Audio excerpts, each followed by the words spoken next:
Good afternoon, everyone. My name is Joshua Romberg. I'm with the College Board, speaking about advanced placement specifically today, and with my colleague from OSDE, Dr. Mon. We appreciate your time, and we will honor your time and go ahead and get started. I know that folks may continue to come in. It seems like we have a fairly small group today. I do want this to be kind of an organic conversation for you to have the ability to ask questions as we go through the presentation. Feel free to put questions in the chat, and as they come up, I'll feel free to answer those questions as we go. And then at the end, I believe we should have time after I show you a few resources that are available to you to answer questions directly. You can come off of mute and we can answer questions, and then we can have a conversation. I prefer this to be, as you know, the whole last year we've had a life of Zoom, less of a sit and get and more of a conversation to replicate a face-to-face experience as much as we can. Dr. Ball, did you have anything to add before I get started in earnest? No, I don't think so. Welcome all. If I haven't met you, I am the Director of Advanced Placement at the OSDE. I just came into this role over the summer when Robin Glinsman left us for a new position. So I'm happy to answer questions anytime. Go ahead. Sure. Well, let me go ahead and get started. What I want to do today, I'm going to go live to the web and show you a couple of resources. So when you leave the presentation today, you'll know where to go, where to find information directly at your fingertips, so that that can either help yourself or colleagues you work with. They could be an AP coordinator if that's not your role, or other AP teachers, or even students that you work with to assist. So let me share my screen.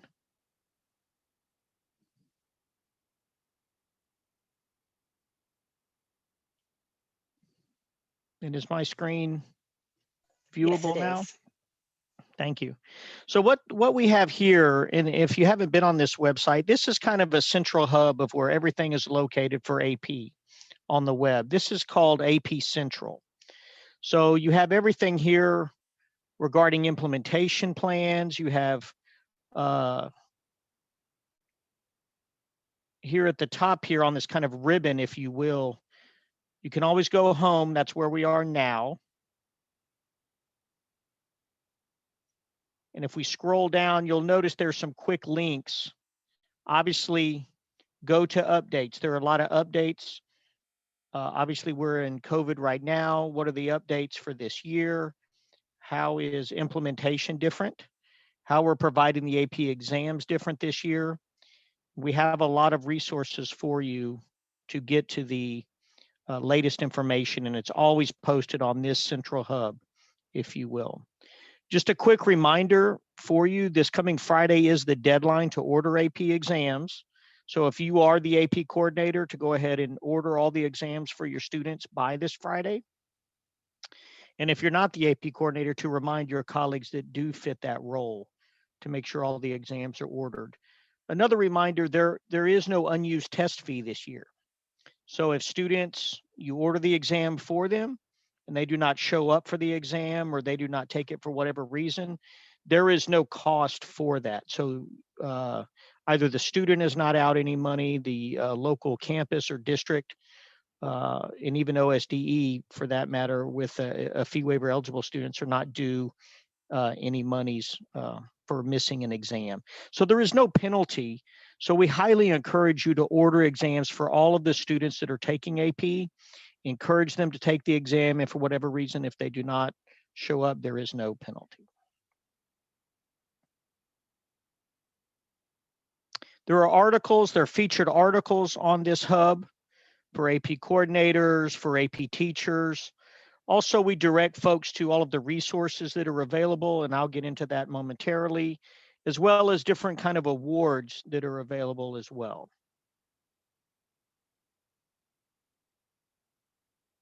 Now, again, with this central ribbon here, we'll start with the AP 2021 updates.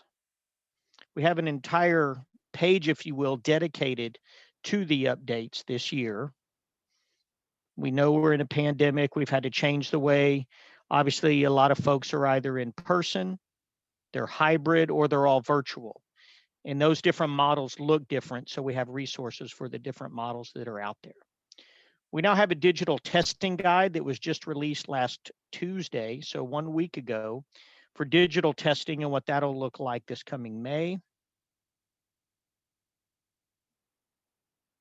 We have our exam schedule, so we've expanded the schedule, the windows rather, to test students to give more flexibility. So beginning in May 3rd, on May 3rd rather, the traditional window for paper pencil exams. We know some students will take paper pencil and what that looks like. We have a second window. And also then we start to roll in either in-school exams or at-home exams. And what does that look like? Digital at home versus at school paper pencil. You can click and view the full exam schedule. Fully understand what digital exams look like that are in Windows 2 and 3. Planning the exam administration. Again, if you don't fit the role of an AP coordinator, please make sure they understand that these resources are out there. They do not have to reinvent the wheel. We give a lot of best practices, formats, and even communications tools, which I'll show you here shortly. The exam timeline. We realize we're in early March now, and things will accelerate moving forward to May and what the exam schedule is like.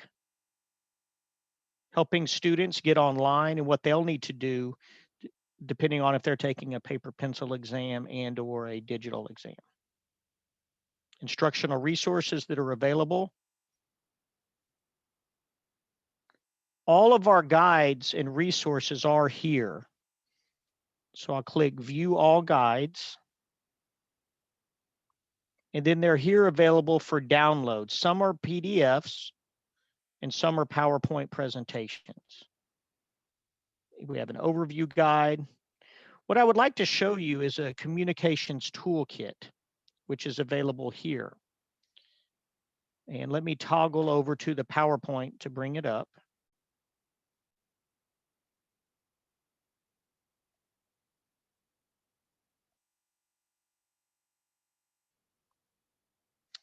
So this is our PowerPoint. It's a communications kit for districts. What we have here available to you are resources, templates that you can easily use. None of this is, or let me put it this way, this is all created to be flexible for your usage. You can change wording, you can use the template how you see fit.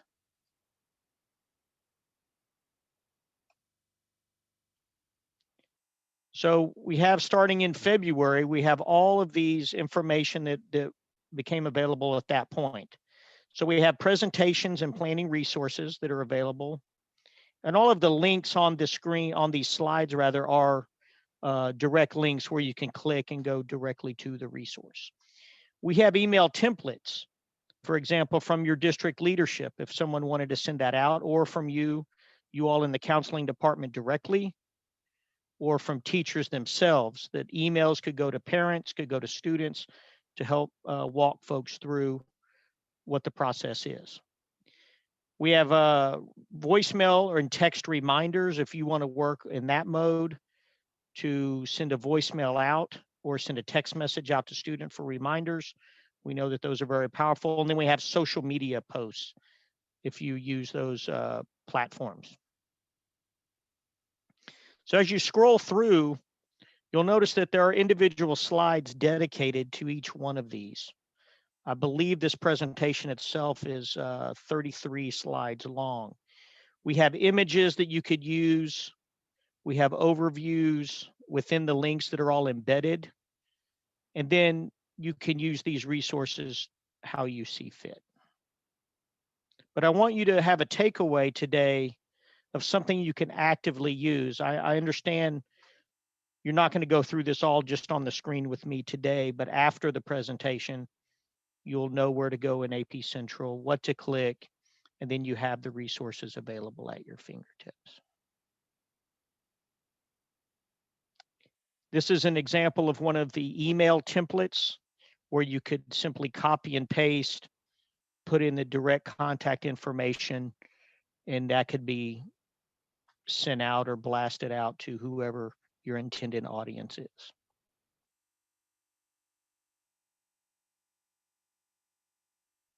These could be directly to teachers themselves, either to teachers, and we have some others that could be from teachers, depending on who you want it sent from or sent to.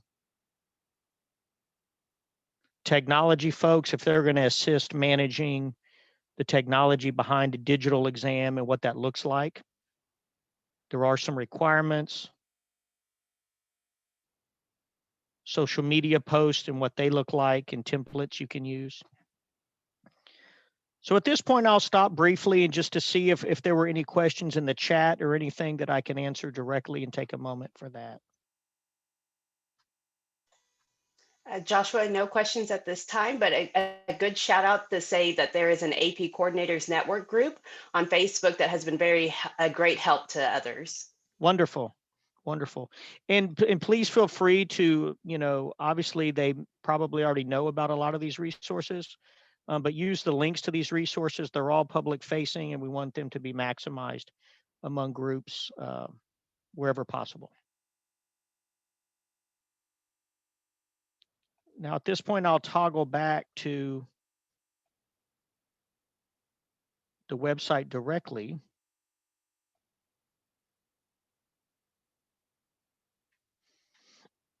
So again, this is where we clicked into the communications kit that you just saw. The planning guides are available. Resources to help students directly or coordinators and other colleagues. Our AP daily videos, we have a lot of assistance for students. Again, we realize we're in a virtual setting in a lot of cases or a hybrid setting. So we have direct videos that students could maximize at home.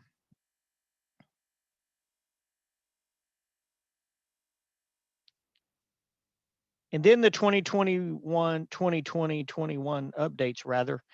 So that was the updates. We have coordinators or principals or district administrators can click into what's applicable for them directly. We have our individual courses and exam pages that folks can go into directly and view their own content area. We have the exam administration and kind of the ordering process. Information is here. Instructional resources. So we've built out over the last couple of years entire platforms for AP teachers and students to use. It's called AP Classroom if you're not familiar with that. So there's an entire platform with pacing guides, direct links that teachers can provide quizzes and get feedback on students within the platform itself. Best practices teaching AP for the first time. So we know that in many cases, and in most cases, in fact, you may have an AP teacher at one high school. They don't have a colleague at that high school. They're the only AP teacher. So if they don't have direct communication with another colleague, this is somewhere they can go and get information, get best practices. And then further, there are links to our AP community where they can get online and visit with other teachers that teach that content area and share best practices. Obviously, the intent is to get these practices in front of the students they serve. And lastly, here's professional learning for teachers. Some are for coordinators. We have webinars that are some are live. They're all recorded and then posted so they could be viewed on demand later. Learning opportunities. Here's the AP community where teachers or coordinators can get on and share ideas and learn from your colleagues directly. And then we have other information there as well about being a consultant, being an AP reader. Those are the folks that score the exams themselves directly. So this was the first primary resource I wanted to share with you. After the presentation, I encourage you to go to AP Central, peruse the website yourself. And then if you have questions, you're always more than welcome to follow up with myself or Dr. Mon, and we can get answers to you directly. Any questions on AP Central before I move on to the second resource?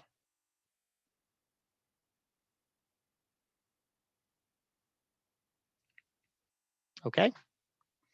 So the second resource, and for counselors directly, this is very, very powerful for you. Some of you may have already visited this resource. It's been around for a few years. It's called Big Future. And the website directly is bigfuture.collegeboard.org. So this is another central hub of information. This website is intended for use by all parties or all stakeholders. So students can come here directly, and I'll show you some of the information for them. Also, their parents. This could be major assistant to parents, you counselors, or if you have colleagues that are educators as well. So getting started, I'll start with, there's a ribbon here of different drop downs. So depending on your role, if you're a student or a parent or an educator, you can walk through different resources for you. For example, for you all, there's an Educator Resource Center. And this is right in your wheelhouse as counselors. So what we have here, we have handouts and presentations that are pre-created for you, demos and tips, lesson plans, case studies, college advisory session guides. And we have our entire college ed planning program that is completely free that you can download and use. How to help students build a college list. And these are all the things, the conversations that you have with them, with students directly. And then here on the left, events, webinars, links for your own campus website or counselor's page that you may have. And all of this is kind of directly for you. Now for if you go back, you can point this out for parents directly under the Getting Started. This is a resource for them. So whether you have parent nights or virtual parent nights or want to send this information out as links or discuss with them, there are parent action plans. We start in middle school and go through every single grade level. So what is an action plan for a student? What does that mean? And how can they build that out? So we realize, as you know, most students are first generation college going. You know, they have parents that didn't go to college. So how can we, or let me put it this way, we realize that conversations that students have with parents that went to college look much different at their dinner table than conversations with parents that never went to college. So that is a known fact that we know. How can we help and help you all recreate those conversations or get a conversation starter? We know that in a lot of cases, we need to help educate the parents as well about the process. And it can be very daunting. It can be very scary. I'm telling you everything you already know, but I just want to reinforce that there are resources here at your fingertips to help that. And it kind of walks parents through what are some check the boxes, what are some steps that they can take to assist in providing some templates for them, getting some information in their hands. There are videos. A lot of this is more interactive than just a handout or a sheet that they can read directly themselves. So finding colleges, once students and parents, or if you all as counselors or educators want to know more information, you can find information about colleges. You can also search directly in the search bar.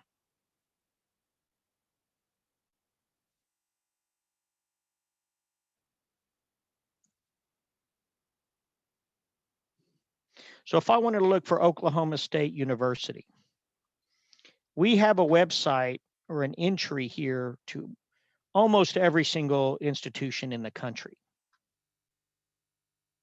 And once you click on that information, we have a wealth of information on that institution, the institution at a glance, deadlines for applying, majors and learning environment, campus life, paying for college, which I'll get to here shortly, which is a major piece, especially when talking to students and parents. But under the applying, this is the connection to AP. So what we have here is what is important for the institution, application requirements, academics, GPA, SAT, and ACT scores. But here we have AP and CLEP.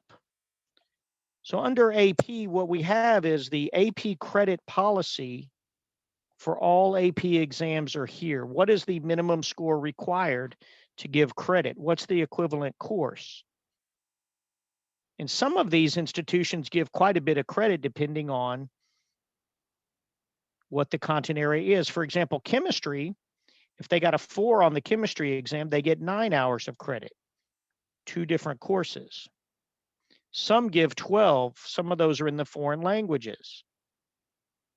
So if you have students get a 3 on the AP Spanish language, they get 12 hours of credit of Spanish. So, you know, they take a couple of more classes. They already have a minor in Spanish at that institution.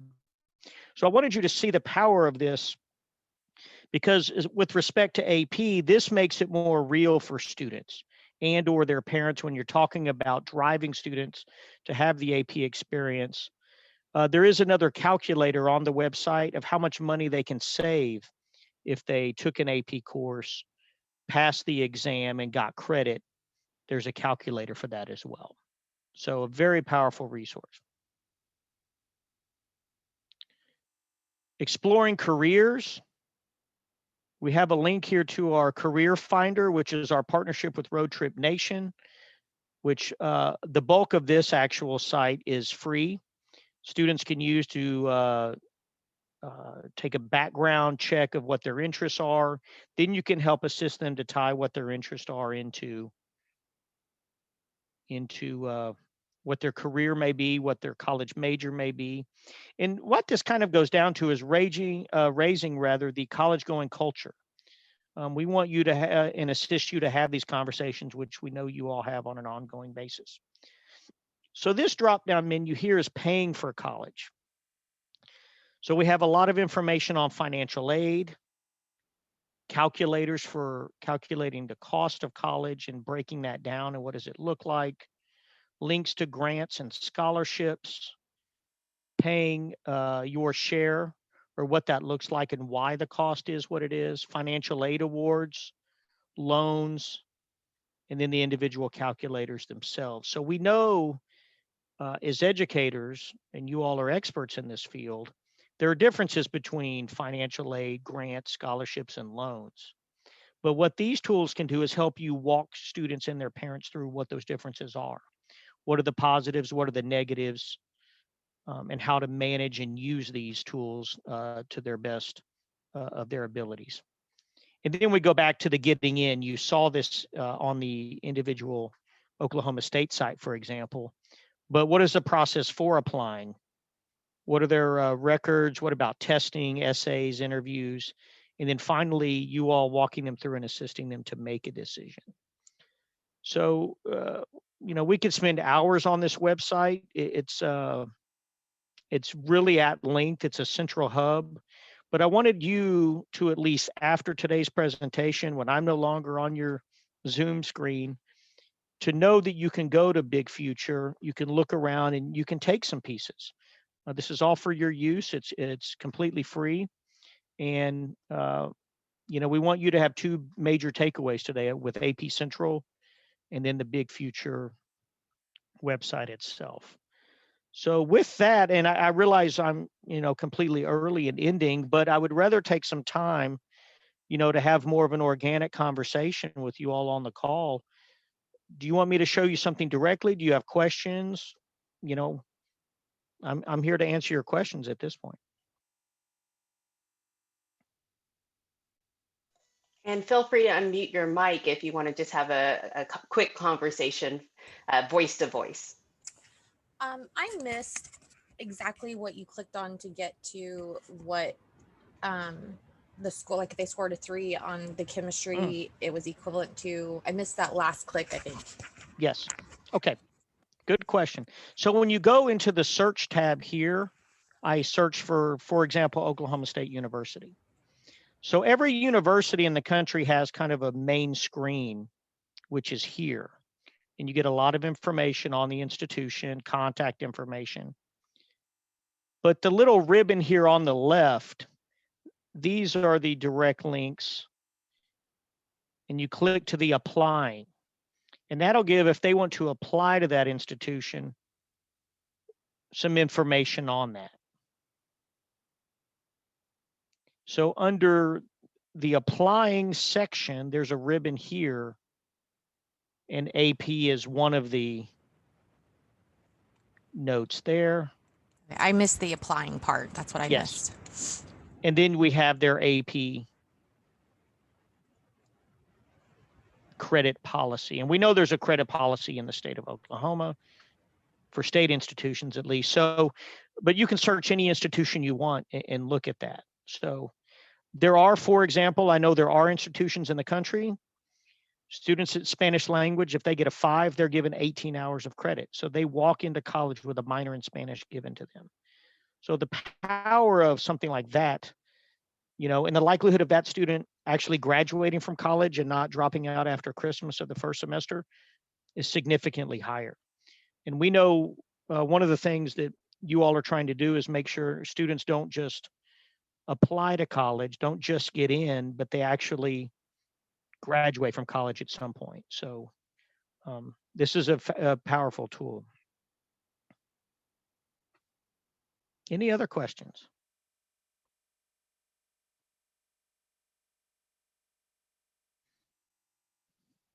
Also, there are links, for example, to the online application, how to get information, or even if they're applicable for a fee waiver for the application fee.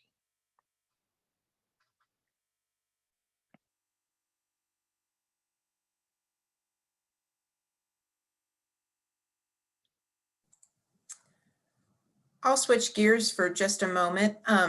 For your AP teachers, we do have the 2 summer institutes happening, and I will add the links to those in the chat here in a moment. The one is at OU and the other one's at NSU. All the classes are virtual, which has positives and negatives, makes it a whole lot easier for your teachers to get there and not have to worry about paying for housing and driving there, et cetera. Of course, it might limit some of the community building that they'll be able to do with their colleagues in the classes, but I know College Board has really looked at how they did virtual last summer, and they're trying to take steps this summer to make it even better for the teachers who are attending. So those are, both institutions have their registration open and they're ready to go. So please encourage your teachers to take advantage of it. NSU in particular has really expanded their offerings this summer.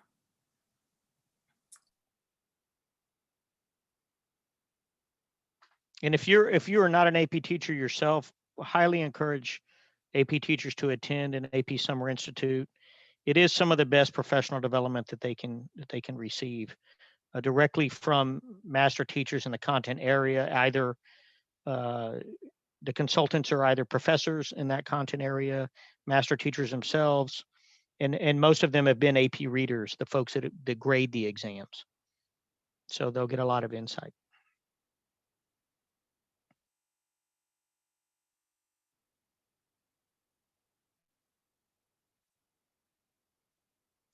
Feel free to ask questions, or we can end early. You know, Zoom calls can end a little early. They don't have to go up to the final minute. But we did want to honor your time to ask questions or kind of to process some of this information.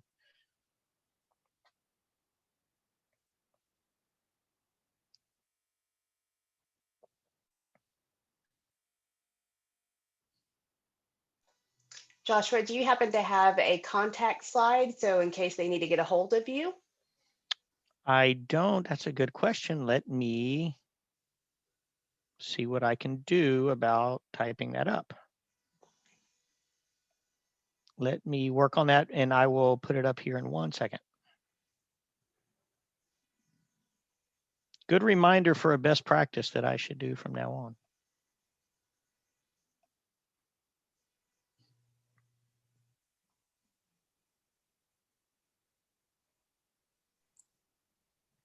We do have the SDE Advanced Placement site. My apologies, if you go to the SDE website and search for Advanced Placement, The AP page is not the first thing that comes up in the search. Our search tool is a little broken in our website, but if you scroll down, you can find it eventually, or I've added the link to the chat as well. There is some information on the page. I do need to go through and make an update right now, but that is there for you as a resource.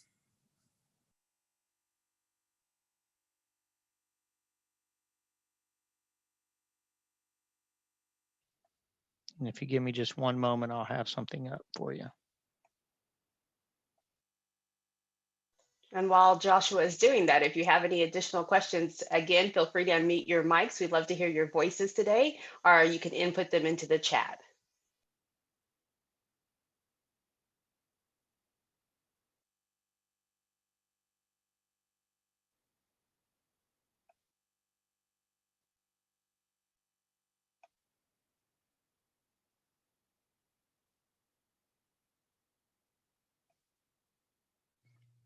And there's my direct contact information with phone number, cell number, and email address as well.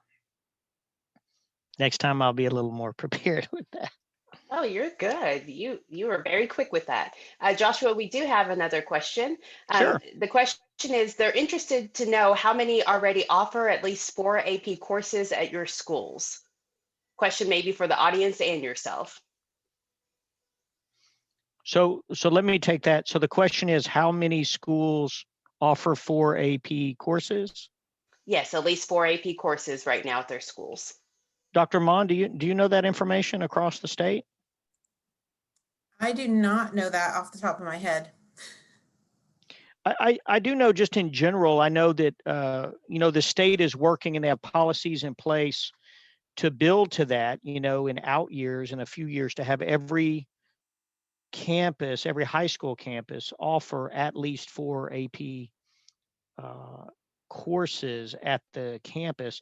At the same time, in tandem, also working with a virtual model, an organization that could help to at least offer something at each campus virtually.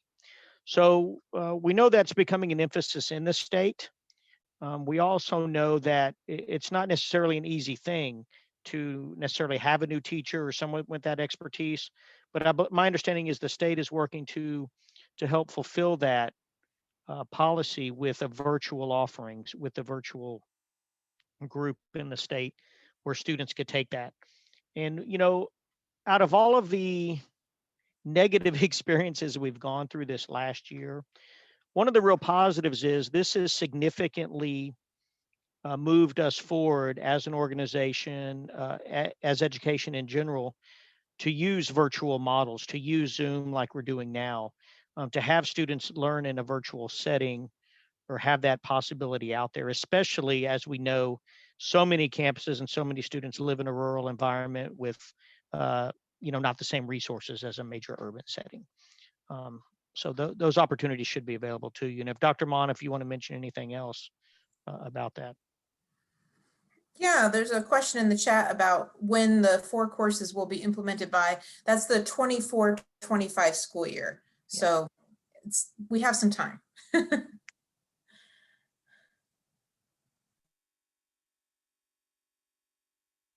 Also, one thing I will go ahead and mention, we have a few minutes here.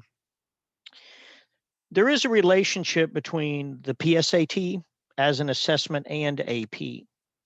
So for those of you that don't know, and for that matter, it's SAT as well, taking one of those exams provides data on the propensity of a student to do well on an AP exam.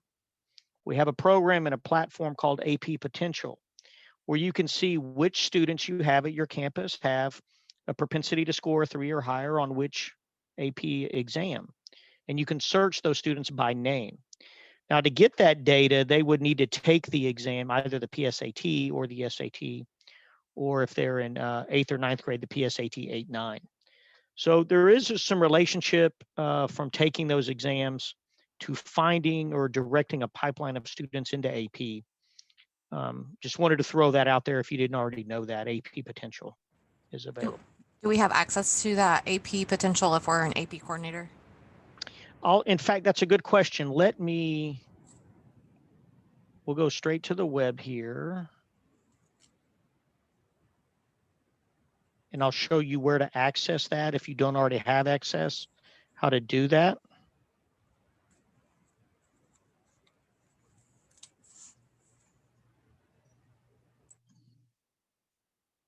I've just simply Googled AP Potential. And then this is our AP Potential site. And then you can use your educator login information to log in. If you don't have that access, you can request to be given AP Potential access. And they'll want to capture some of your information, verify you're an educator at your campus. I know in some cases there may need to be a letter from the principal on letterhead from the campus requesting access. Then you'll get an access code to get AP Potential. This is one of the primary ways to help find a pipeline of students. So I just know in general, and I'll speak in general terms, about half the students in the country that have taken the PSAT, for example, that have potential to score a 3 or higher on an AP exam, don't ever sit for that course that they had potential in. So one of the things we're working directly with campuses like yourselves, school districts and states like Oklahoma is, how do we drive those students to take that AP course? If they already have potential in it, and they have a 70% likelihood or greater, for example, to score a 3 or higher, what is happening and why aren't those students sitting for that course? And that's one, or that exam and course. And that's one of the reasons, behind the state legislature there in Oklahoma wanting to have at least 4 options at every high school, knowing there's all these students out there in the state that have potential, but they're not fulfilling that potential. So that was one of their determining factors behind that. Did that answer your question about getting access? Yes, I need to get an access code. Okay. I was told that even if a student is not enrolled in an AP course, they can still, if they choose to take the AP test, they can, as long as we have them registered in time. Is that true? That's correct. Okay. So anybody can take an AP exam. You don't have to take the AP class. Now, the AP class would certainly help. It would build up through the year, your learning content, but that is not a requirement. A lot of students that fit this role, we see across the country, for example, are speakers of foreign languages, can easily take the AP exam. I wouldn't say they would necessarily score well. And I'll give you an example. I speak English fluently. I couldn't score a 5 on the AP English language exam, for example. But, students do have experiences that they can assist. Or here's another example. Let's say they're in a dual credit class that's in biology or calculus, but you don't have, quote unquote, AP calculus at your campus. They could still take the AP exam in that course. So there are some options with CTE or dual credit. The exam is still an option for those students. Very, very good question. I'm glad you brought that up.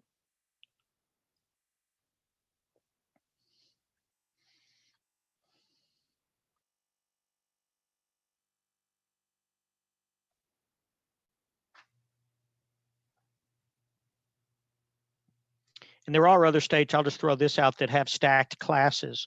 So they'll run dual credit and AP in the same class, teaching a lot of the same content, using the same curriculum, And then I think there may be some policy hoops to jump through to do that. But it is very possible to have that. Then they can get local credit with dual credit and or take the AP exam for AP credit.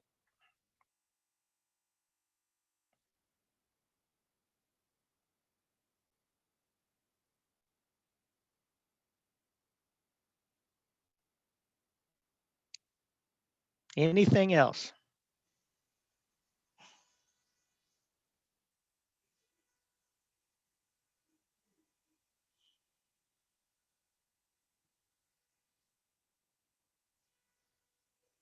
Well, it looks like Dr. Mon and both Joshua have added their contact information in the chat. So if you do have questions after this session or anytime and thought, oh, that was a question I had and I didn't get a chance to ask it, please reach out and connect to both of them. And we really appreciate your time. We know you're busy. We know it's been a challenging year and a challenging time of year. also in many respects, and we appreciate your time today very much. Anything I can do, the College Board can do, I know Dr. Mon's the same. Please let us know, and we're more than happy to help you. Well, Joshua, if there's no additional nuggets of wisdom, then we will wish you all a wonderful remainder of this conference and hope to see you in other sessions. Thank you. Thank you all. Thank you.